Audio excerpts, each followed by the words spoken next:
वो टेस्ट में दुनिया का नंबर 1 बैट्समैन था, लेकिन कहता था Mohammad Asif from Pakistan. I felt he was just a magician with the ball. One day के नंबर 1 बैट्समैन के ख्याल में Mohammad Asif.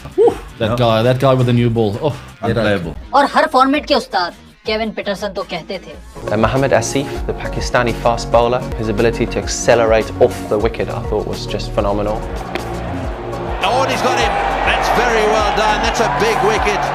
Mohammad Asif. जी हाँ, सबकी जबान पर एक ही नाम था Ball in. And there's an edge too. Marcus Northcote. Yes. Crackerjack of a delivery from Mohammad Asif. क्यों? क्योंकि वो जादूगर था, गेंद को अपनी उंगलियों पर नचाने वाला मजिशियन। गेंद हाथ से निकल जाती तब भी उसके इशारों पर चलती थी। लोग उसे नया मैग्रा समझते थे, नेक्स्ट बिग थिंग कहते थे, लेकिन उसने अपने पैरों पर खुद कुल्हाड़ी मारी। पहली कोशिश में कामयाब नहीं हुआ तो दोबारा मारी। बार बार ऐसा करता रहा जब तक कि खुद को तबाह नहीं कर लिया। I apologize for my all actions that have brought disrespect to my beloved country. I feel very sorry. उसने हर वो गलती की जो नहीं करनी चाहिए थी। यूं जितनी तेजी से उरूज पर पहुंचा, उससे कहीं ज्यादा तेजी से जवाल का शिकार हुआ। आज उसे देखकर बस आह निकलती है, काश वो ऐसा ना करता, काश। ये है पाकिस्तान क्रिकेट हिस्ट्री की मोस्ट ट्रेजिक स्टोरी।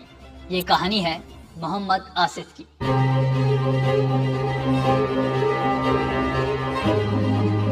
ये वीडियो बनाने से पहले हमारे जहन में एक सवाल जरूर आया, वो सवाल जो बार बार हमने खुद से किया, क्या हमें आसिफ पर बात करनी भी चाहिए? ऐसा बॉलर जो आज किसी के लिए वर्थ फॉलोइंग नहीं है, कोई इस जैसा नहीं बनना चाहता, लेकिन एक बात जिसने हमें कायल कर लिया। जिस तरह गुनाह से नफरत होनी चाहिए, गुनाहगार से नहीं, बिल्कुल वैसे ही आर्ट को अप्रिशिएट करें, चाहे तो आर्टिस्ट को ना करें। और आसिफ तो वाकई एक आर्टिस्ट थे। ऐसे आर्टिस्ट क्रिकेट में बहुत कम देखने को मिले, और ये तो आपको पता ही है, हम तो हैं ही स्टोरी टेलर। और आसिफ वर्थ फॉलोइंग हो या ना हो, उसकी स्टोरी वर्थ टेलिंग है। एक अलमिया कहानी, एक बंदे की खुद को तबाह करने की कहानी। तो हमने तय कर लिया कि हम आसिफ पर वीडियो बनाएंगे। इनकी कहानी शुरू होती है शेखुपुरा के एक गांव से, जहां वो दिसंबर 1982 में पैदा हुए थे। एक सादे से घराने में जो अपनी देहाती जिंदगी में खुश था, मगन था, लेकिन न जाने कब 4 में से एक बेटे को क्रिकेट का शौक लग गया। वो जमाना तो था ही पाकिस्तान क्रिकेट के उरूज का। लेट 80s और अर्ली 90s में कौन होगा जो क्रिकेट ना खेलना चाहता हो? तो हर पाकिस्तानी की तरह आसिफ को शौक था फास्ट बॉलर बनने का, बल्कि मैं तो कहूँगा जुनून था। और जब आपको किसी चीज का जुनून हो जाए ना, तो आप कर गुजरते हैं, चाहे कुछ भी हो जाए। तो आसिफ अपना शौक पूरा कर रहे थे और एक दिन वो नजरों में आ गए। आकिब जावेद को ये लड़का बहुत अच्छा लगा, शायद इसीलिए भी कि वो भी शेखुपुरा से थे। अब आसिफ ना तो वसीम अकरम जैसे थे, ना वक्कार यूनिस और ना शोएब अख्तर जैसे, वो बिल्कुल मुख्तलिफ थे।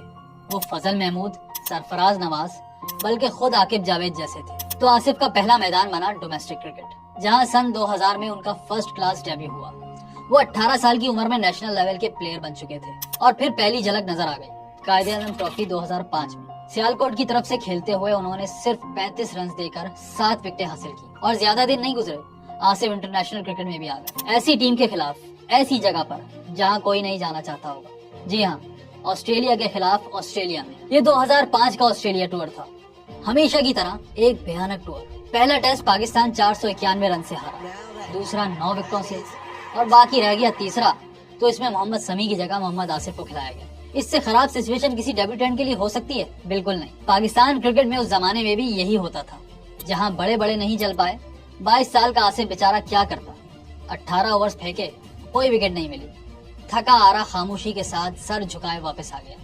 लेकिन 2005 खत्म होने से पहले हमें आसिफ का एक और जलवा देखने को मिला। ये वो साल था जब इंग्लैंड पाकिस्तान के तारीखी टूर पर आया था। एक टूर मैच पाकिस्तान ए के खिलाफ भी खेला था, जिसमें आसिफ भी थे, और यहाँ उन्होंने कमाल ही कर दिया। एशिया जीत कर आने वाली इंग्लैंड के खिलाफ 10 विकेटें ले ली। पाकिस्तान ए ने इंग्लैंड को हरा दिया और यहीं से आसिफ का राइज शुरू हो गया। उसी साल उन्हें लेस्टरशायर काउंटी ने साइन भी कर लिया और साल खत्म होने से पहले वनडे इंटरनेशनल में डेब्यू भी हो गया। और ये होते ही एक बहुत बड़ा इम्तिहान सामने आ गया, ऑस्ट्रेलिया के इम्तिहान से भी बड़ा इम्तिहान। ये था पाकिस्तान इंडिया टेस्ट का इम्तिहान, यानी आसिफ के राइज का ऐलान।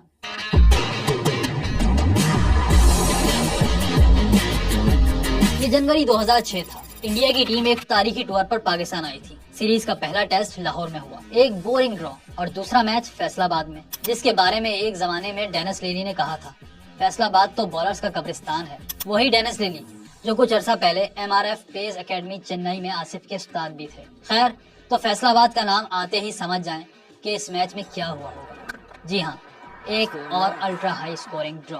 पाकिस्तान पहली इनिंग्स 588, इंडिया 603। पाकिस्तान का जवाब 490 डिक्लेयर, और आखिर में match draw. Coach Bob Woolmer भी कह उठे, ऐसी पिचेस से कुछ नहीं होगा, बाउंस चाहिए बाउंस। और बाउंस मिला कराची में होने वाले तीसरे और आखिरी टेस्ट में। वो अलग बात कि यहाँ पाकिस्तान रिसीविंग एंड पर आ गया। इरफान पठान का पहला over, Salman Butt 0, next ball Younis Khan duck, और अगली ball Mohammad Yousuf clean ball.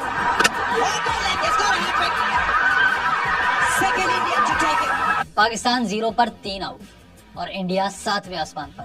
39 run तक पहुंचते पहुंचते 6 आउट हो चुके थे जब पाकिस्तान ने फाइट बैक किया। कामरान अकमल की 100 और शोएब अख्तर के 45 रन ने पाकिस्तान को 245 तक पहुंचा दिया। अब आसिफ के लिए स्टेज तैयार था, और आप तो जानते ही होंगे, पाकिस्तान क्रिकेट हिस्ट्री में अगर कोई अपना मुकाम बनाना चाहता है तो उसे एक ही चीज चाहिए होती है, इंडिया के खिलाफ परफॉर्मेंस। और वो दिन आ चुका था। आसिफ ने पहली इनिंग्स में 4 विकेटें ली। VVS लक्ष्मण, राहुल द्रविड़, युवराज सिंह और आखिर में जहीर खान। इंडिया पाकिस्तान के 39 पर 6 आउट करके भी पहली इनिंग्स में लीड नहीं ले सका। अब पाकिस्तान मैच में मुकम्मल तौर पर वापस आ चुका था। सेकंड इनिंग्स में तो रन्स की गंगा बह निकली, जिसमें सब पाकिस्तानी बल्लेबाजों ने हाथ धोए। टॉप 7 के 7 बैट्समैन कम से कम 50 बनाकर गए। स्कोर रहा 7 विकेटों पर 599 रन और इनिंग्स डिक्लेयर। इंडिया के सामने अब टारगेट था 607 रन, और अभी चौथे दिन का लंच भी नहीं हुआ। अब पाकिस्तान को रोकने के लिए इसे एक हिमालय अबूर करना था, और सामने थे मोहम्मद आसिफ, जिन्होंने पहले ही ओवर में वीरेंद्र सहवाग को क्लीन बोल्ड कर दिया। इंडिया 8 पर 2 आउट, और कराची वालों ने आसमान सर पर उठा लिया। मैदान में सचिन तेंदुलकर और VVS लक्ष्मण मौजूद थे, ऐसे बल्लेबाज जो किसी भी मैच को, किसी भी सिचुएशन को पलटने की सलाहियत रखते थे। इसीलिए उन्हें आउट करने के लिए चाहिए थी परफेक्ट बॉल, और ऐसी बॉल सिर्फ आसिफ ही फेंक सकते थे। और फिर हमने देखी वो बॉल जिसे लोग आज बॉल ऑफ द सेंचुरी भी कहते हैं। एक परफेक्ट डिलीवरी और मिडिल स्टंप जमीन पर।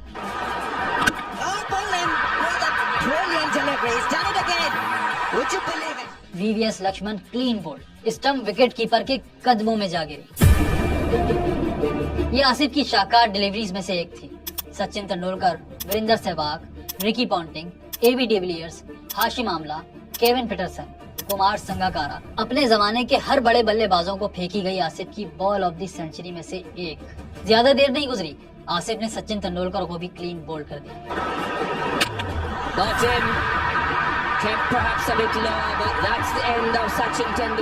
आपने कभी सचिन को इस तरह आउट होते हुए नहीं देखा होगा। पाकिस्तान जीत गया। जी हाँ, पहली इनिंग्स में 39 for 6 होने के बावजूद, और 341 रन के बहुत बड़े मार्जिन से। ये थी पाकिस्तान क्रिकेट हिस्ट्री की सबसे बड़ी कामयाबियों में से एक। आसिफ उस दिन कराची में अमर हो गया। लेकिन वो कहते हैं ना,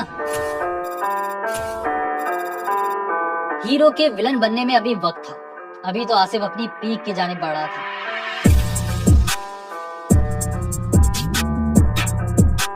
ये अप्रैल 2006 था। पाकिस्तान श्रीलंका के टूर पे था।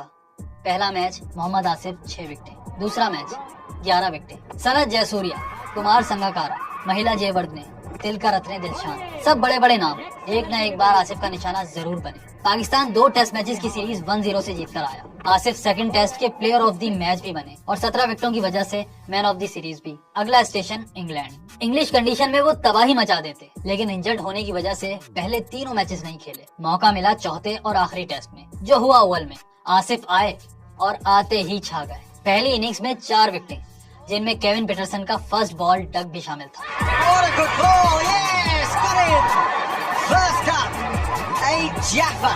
आसिफ के बड़े शिकार अब बढ़ते जा रहे थे, लेकिन ओवल में बॉल टेम्परिंग के इल्जाम की वजह से पाकिस्तान ने खेलने से इनकार कर दिया, और ये सीरीज बहुत ही बैड नोट पर खत्म हुई। Not calling me to change the ball.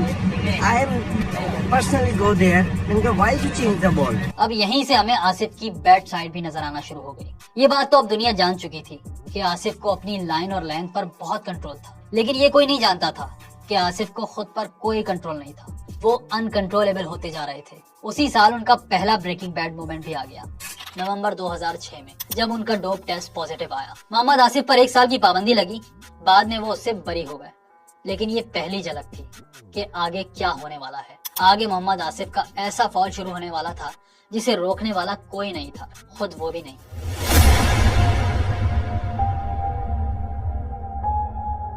साल 2007 शुरू हुआ और पाकिस्तान ने स्टार्ट लिया साउथ अफ्रीका के टूर से। यहाँ तो आसिफ छा गए। पहला टेस्ट 7 विकेटें, दूसरा 7 और तीसरा 5 विकेटें, यानी 3 मैचेस में 19 विकेटें। पाकिस्तान आखिरी टेस्ट में बैटिंग की वजह से सीरीज हार गया, लेकिन दुनिया ने देख लिया था कि आसिफ क्या कर सकते हैं। इमरान खान तक ने कह दिया कि आसिफ क्रिकेट ग्रेट्स में जगह बनाने के रास्ते पर है, लेकिन इन्हें क्या पता था कि आसिफ तो किसी और ही रास्ते पर है। 2007 वर्ल्ड कप का साल था और हैरत की बात है आसिफ टीम में शामिल नहीं थे। वर्ल्ड कप 2007 की टीम से तो उनका नाम आखिरी मिनट पर निकाल दिया गया। कहा यही गया कि वो इंजर्ड हैं, लेकिन उस साल एक और वर्ल्ड कप भी था, पहला T20 वर्ल्ड कप। टूर्नामेंट से सिर्फ हफ्ता पहले आसिफ और शोएब अख्तर का वो बदनाम झगड़ा हुआ जिसमें वो बल्ला लगने से जख्मी हुए। शाहिद भाई और शोएब भाई आए हैं, तो ये लोग बातें कर रहे थे आपस में अबाउट रिस्पेक्ट के। शाहिद भाई कह रहे थे यार तुम लड़कों से अच्छी तरह बात किया करो। मैं उसमें हंसना शुरू हो गया और शोएब भाई ने उठा के बैट मार दिया। शोएब पर लंबा बैन लगा और आसिफ वर्ल्ड कप खेलने गए, जहां इंडिया के खिलाफ पहली 1, 2, 3, 4 चारों विकेटें आसिफ ने। गंभीर, सहवाग, युवराज और दिनेश कार्तिक सब आउट।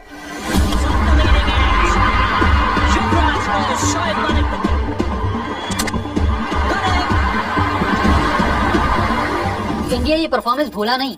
अगस्त 2007 में इंडियन प्रीमियर लीग का पहला ऑक्शन हुआ तो आसिफ को खरीदा दिल्ली ने, लेकिन बिगनिंग ऑफ द फॉल हो चुका था। अब मोहम्मद आसिफ का एक के बाद दूसरा मसला सामने आ रहा था। एक वाकये पर बात खत्म होती नहीं थी कि अगला स्कैंडल सामने आ जाता। जैसे जून 2008 में दुबई में वो मनाशियात के साथ पकड़े गए। उनके दुबई आने पर हमेशा के लिए पाबंदी लगा दी गई और अगले ही महीने जुलाई 2008 में IPL ने भी इन्हें सस्पेंड कर दिया। वजह, एक मरतबा फिर डोप टेस्ट पॉजिटिव।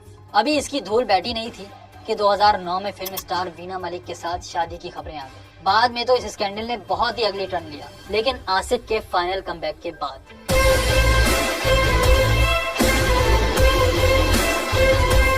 इन तमाम हंगामों की वजह से आसिफ 2 साल तक टीम से बाहर रहे और वापस आए 2009 में। पहले न्यूजीलैंड का टूर किया और फिर ऑस्ट्रेलिया का। न्यूजीलैंड में देखें, पहला टेस्ट 9 विकेटें, दूसरा 8 विकेटें और तीसरा 2 विकेट। सिर्फ 3 टेस्ट मैचेस में एक बार फिर 19 विकेट और फिर उसी ऑस्ट्रेलिया में वापस आए जहां वो डेब्यू पर नाकाम हुए थे।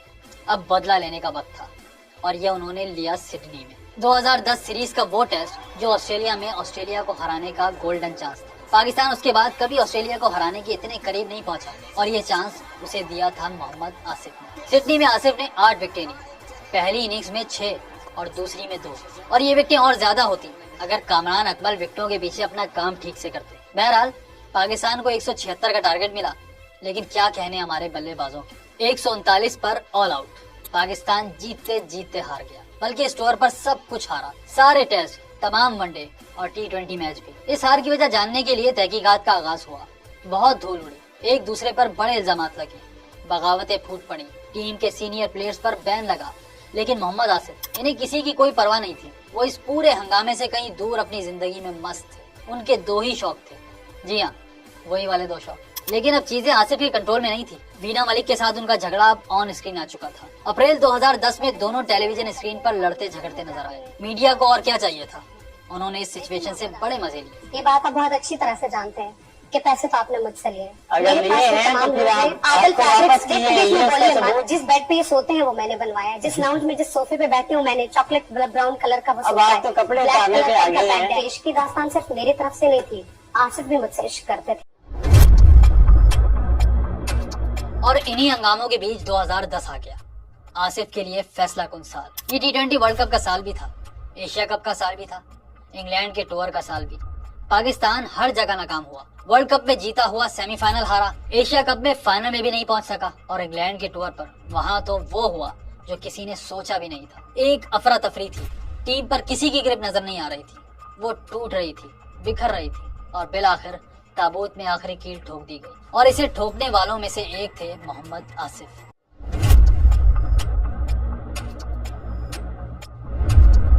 जुलाई 2010 पाकिस्तान के नए नवेले कप्तान सलमान बट का एक बयान सामने आया। आसिफ और आमिर दुनिया के बेहतरीन बॉलर्स हैं और वो गलत नहीं थे। उस वक्त आसिफ डेल स्टेन के बाद वर्ल्ड नंबर 2 बॉलर थे और फिर ऑस्ट्रेलिया के खिलाफ आसिफ ने जो बॉलिंग की वो तो देखने के काबिल थी। रिकी पॉन्टिंग जैसा बैट्समैन भी उनके सामने कुछ नहीं लग रहा था, लेकिन किसी को अंदाजा नहीं था कि मैदान में बल्लेबाजों को बेवकूफ बनाने वाला असल में क्रिकेट देखने वालों को भी बेवकूफ बना रहा है। और ये इतना बड़ा जुर्म है कि इसकी जितनी सजा दी जाए कम है, क्योंकि आसिफ की कई स्कैंडल्स के बाद अब उनका आखिरी कारनामा सामने आने वाला था। अगस्त 2010 इंग्लैंड में पाकिस्तान का आखिरी टेस्ट, बल्कि इसका आखिरी दिन, और एक खबर छपती है। एक अखबार न्यूज ऑफ द वर्ल्ड ने लिखा कि पाकिस्तान के खिलाड़ी स्पॉट फिक्सिंग कर रहे हैं और लॉर्ड्स टेस्ट में मखसूस मकामात पर नो बॉल्स की गई हैं, जिसके बदले पैसे लिए गए। और ये नो बॉल्स फेंकने वाले 2 बॉलर्स में से एक थे मोहम्मद आसिफ, वो कि जिसके पास सब कुछ था, गिफ्टेड टैलेंट था, वो एक अनबिलीवेबल बॉलर था, लेकिन उसका एक भयानक चेहरा भी था, एक डार्क साइड भी थी। कभी कभी हमें उस डार्क साइड की कोई झलक नजर आ जाती थी, लेकिन लोग टैलेंट देखकर अंधे हो गए थे, उन बातों को इग्नोर कर देते थे। लेकिन अब ये चेहरा खुलकर सामने आ चुका था, ऐसा कि अब कोई छुपाना चाहे भी तो नहीं छुप सकता था। जो था सब खत्म हो गया, करियर भी गया, इज्जत भी। बुलंदियों को छूने वाला, ऊपर से ऊपर जाने वाला आसिफ नीचे गिरा, ऐसा कि नजरों से भी गिर गया। लेकिन ये सब कैसे हुआ? इसके पीछे एक अजीब सी कहानी है जो बताती है कि आखिर चल क्या रहा था। And it's just such a shameful story, and I mean, I'm angry, absolutely. I don't have words. I'm in a state of shock.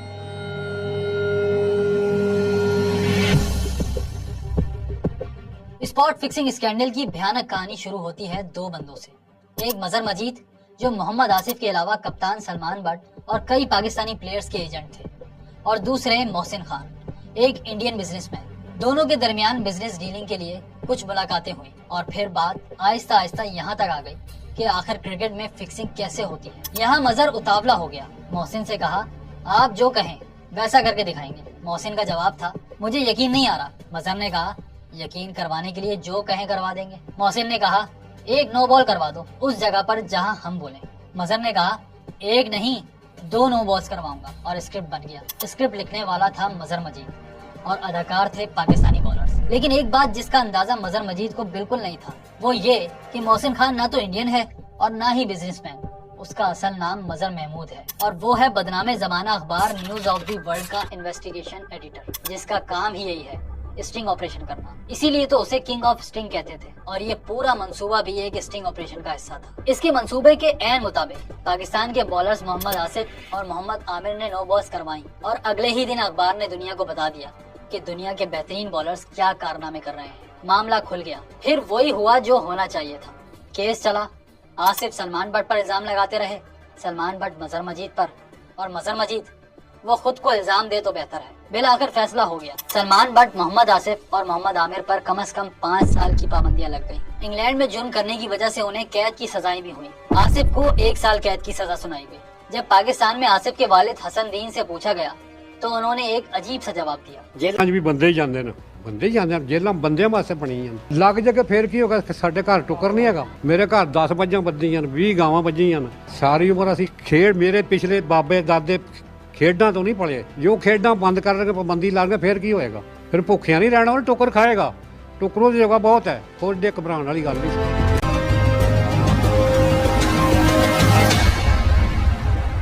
Asif खामोश मिजाज बंदा था, बहुत ज्यादा बात नहीं करता था, अपने काम से काम रखता था। हैरत की बात यह है कि उसकी मजहर मजीद से कभी कोई मुलाकात नहीं हुई, बल्कि दोनों के बीच कभी कोई फोन कॉल तक नहीं हुई। कहते हैं कि आसिफ के पास तो वो निशान ज़्यादा नोट भी नहीं मिले जो सलमान बट और आमिर से बरामद हो गए थे। इसीलिए तो आसिफ का कहना था कि वो एक एक्सीडेंटल नो बॉल थी। उस बॉल से पहले सलमान बट ने उसे कहा था कि तेज दौड़ो, रात को सोए नहीं क्या, तो तेज दौड़ने की वजह से ये नो बॉल हो गई। लेकिन ये बिल्कुल उसी जगह हुई थी जहां मजहर मजीद ने कहा था, और आसिफ के खिलाफ ये सबूत काफी समझा गया और क्रिकेट कैरियर खत्म हो गया। आसिफ को कोई परवाह नहीं थी, बिल्कुल अपने वालिद की तरह। ना उन्होंने कोई लंबे इंटरव्यूज दिए, ना वजाहतें पेश की, ना तज्जियाकार बनकर कहीं बैठे, और ना टीम में वापस आने के लिए कोई कैंपेन चलाई। हाँ, एक इंटरनेशनल कोर्ट में अपील जरूर की, 3 साल तक लड़ते रहे, और फिर 2013 में जब कोर्ट ने भी अपील रिजेक्ट कर दी तब जाकर माफी मांगी। वो भी कैसे, एक बाले जुर्म नहीं किया, सिर्फ इतना कहा कि मैं माफी चाहता हूँ। I apologize for my all actions that have brought disrespect to my beloved country. I feel very sorry. ये है पाकिस्तान क्रिकेट की मोस्ट सैडेस्ट स्टोरी। इस कहानी से क्या सबक मिलता है? ये कि सिर्फ टैलेंटेड होने का कोई फायदा नहीं, टैलेंट इज ओवररेटेड। इसके साथ हार्ड वर्क भी जरूरी है, लेकिन हार्ड वर्क भी आपको वहाँ नहीं पहुँचाता जहाँ एथिक्स एंड मोरल्स आपको ले जाते हैं। टैलेंट, हार्ड वर्क और फिर यही एथिक्स एंड मोरल्स, ये फॉर्मूला है किसी भी फील्ड में लेजेंड बनने का। आसिफ लेजेंड्स में नाम लिखवाने वाला था, लेकिन उसने दूसरा रास्ता चुना, लालच का रास्ता।